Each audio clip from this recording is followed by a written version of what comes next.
Morning gang. We stepping away from a bit of brickwork and doing the other part of what our company's all about, and that's paving. So we're doing some prep. You can hear the noise in the background, that's my whacker plate. I've just given the sub base, the MOT Type 1, a little bit of a compact, but it needs a bit more working on yet. So I'm going to carry on with that in a minute. I'm going to put you on a time lapse, and the time lapse is just going to be me prepping. I'm going to be whacking, but basically underneath this you've got a membrane, a woven membrane. You've got about 60 mil of MOT Type 1, and what we're going to be laying on top is some of the like your Premier York Riven 450 square, the concrete slabs. It's quite a basic slab, very cheap budget slab, but it's strong, reliable, and it's going to be taking quite a lot of weight. There's actually going to be a hot tub sitting on this. I'll spin the camera around, but you can see where we're going. It's just in an area there. There was a little path there just for access to be able to get to the water butts and things like that, but lifted that. It was all over the place, and then we've extended out. We've dug down, removed some soil, laid a woven membrane. We put about 50 to 60 mil of MOT Type 1. It's now getting compact. On top of that, we're laying the paving is going to be on a wet, sort of semi-wet mortar bed. We're going with, try the gauge, we're going 8 sharp sand, 4 building sand, half a bag of cement. So that works out, it's about 6 and 1, but it is still strong. The sharp sand in that all bites together, and with the building sand we put in your normal feb in the mix, your plasticizer. On the back of every slab we're going to be brushing SBR, which is a bonding agent. Helps that wet bed and the slab all bite together and you get no moving. But yeah, I'm going to stick on a time lapse. I'm going to do a few more minutes just on this whacker, and then yeah, we'll get some gear knocked up and we will then start laying, and I'll talk to you about the process of laying. And but it's all in the prep. If you get your base nice and level, the falls that you want, then it's all about just getting your bed right. If you put the same bed down, it's easy. You put your slab down, it's almost right before you even start beating it down and using a rubber mallet. But yeah, so I'll catch up with you in a bit. It's bloody freezing again. These November mornings, it's going to take a bit of getting used to. I had my hair cut and now my old lug holes are getting a bit chilly. So right, catch up with you in a bit.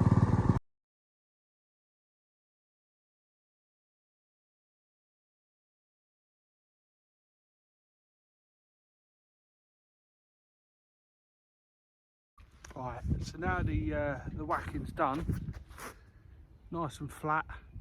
It's going to be a nice flat base, but yeah, now the whacking's done, I'm going to knock up some muck, and then I've got my rake. I want to be laying it on a full mortar bed. None of this putting dots down, put your slabs down. That is crap. Don't want to be doing that. That's your DIY, your budget landscaper, budget scarper. Give me the cash. Them sort of people. That ain't happening. Not on this firm. It's a full mortar bed. We're gonna tip it in the barrow, tip it out, and then give it a rake around. Make it nice and fluffy. Get the SBR on the back of the slab. Get the slab down. Give it a good tap. Get it nice and flat. And yeah, that's the way we roll. Going back to what I just said about the dotting, the problem you get with the dotting is you get a lot of moisture build up in the voids, and what will happen is after a period of time you'll come out, especially on these dewy cold mornings, you'll come out and you'll be able to see all where the dots are. Generally people that do the dots be the 4 corners and a dot in the middle, and what you'll see on the actual slab itself is a wet print in each corner, 1 in the middle. That ain't good. It really ain't good. It leads to rocking. You get the rocky slabs as well over a period of time. You get moisture under there, you get bugs under there. It's no good. So yeah, full mortar bed always.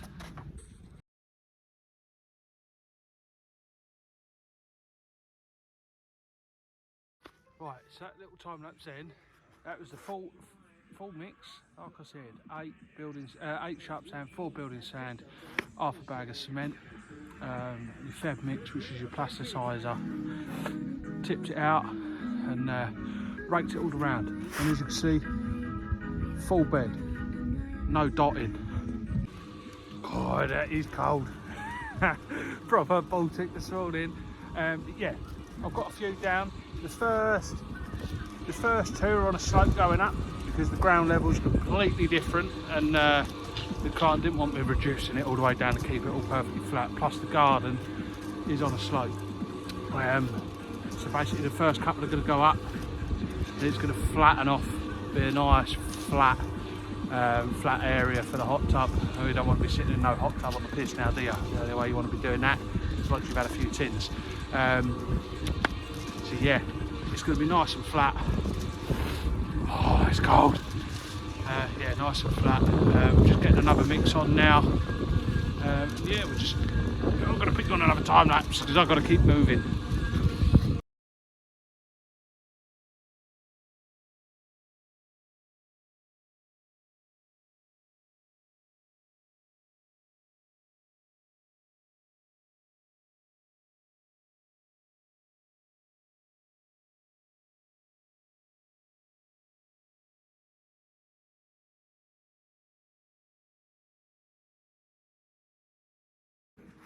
Right, so you get the general idea. Full beds, rake it around, nice and flat, get it all right in the prep, whack your tight one, put your membrane underneath. Yeah, so basically get your prep right, and everything will go great. So far we're flying. I'm going to knock some more gear up now and carry on getting these slabs laid down. And I'll put you on, I'm not going to put you on another time lapse, but what I'll do is I'll come back in a little while once I've got a bit more of these slabs down and have a little update. Right, you join me, we're about 3/4 of the way through now, and so yeah, we've got most of it laid. The new slabs are laid, which are going to be underneath the hot tub itself. Using existing slabs up the side of the hot tub and across the front, because didn't really want to mix in the new and the old, like so it's seen. So underneath the hot tub we've got the new ones and then existing around the hot tub. I just thought that made sense in my personal opinion, so that's what we've done. I'm going to take the phone and see where we're at.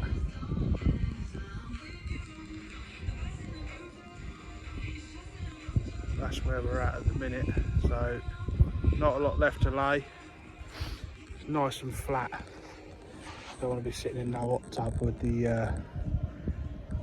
all on the piss. Oh, it's still freezing. When you stop, that is cold. So yeah, I'm going to carry on. I'm going to stick you on a time lapse, and you'll just see this last little bit.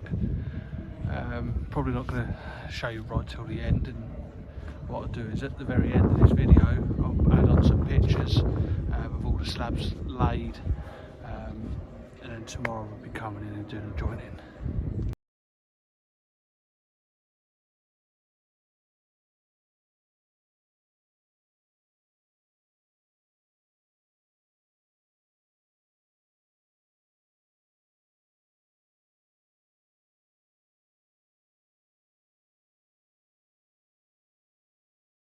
Yeah, so you can see what's going on then, really, can't you now? See that, nice and straight lines, perfectly flat slabs. Now, I say perfectly flat slabs, the area is flat. Now these particular slabs, they're a Premier York riven. They're a 450 square, but they've all got a camber. So what I'm doing is making sure that the top of all the cambers are perfectly level, and everything else is done by eye. But yeah, it's all perfectly level across from one corner. So basically from up in this corner across to this corner, perfectly flat from this corner here to that corner up there. That's perfectly flat. You've got slight cross floor coming across to this side, and other than that, it's good to go. Like I said, tomorrow we're going to be jointing, but I'll stick a couple of photos at the end of this, video, and you'll be able to see what the finished area looks like with all the slabs laid. Right, so I'm all done. All the slabs are laid. It's all flaunched up around the edge, all nice. I'm going to put some shingle along this side tomorrow once I've swept in the resin joint. And yeah, if I step out of the way, you see it. But yeah, it's all flat apart from this front. This front just rolls down because the garden's on a piss. But yeah, that's today's effort. So not too bad. It's only, I don't think it's even 2 o'clock yet, so all good. May even go and do the school run. Beautiful.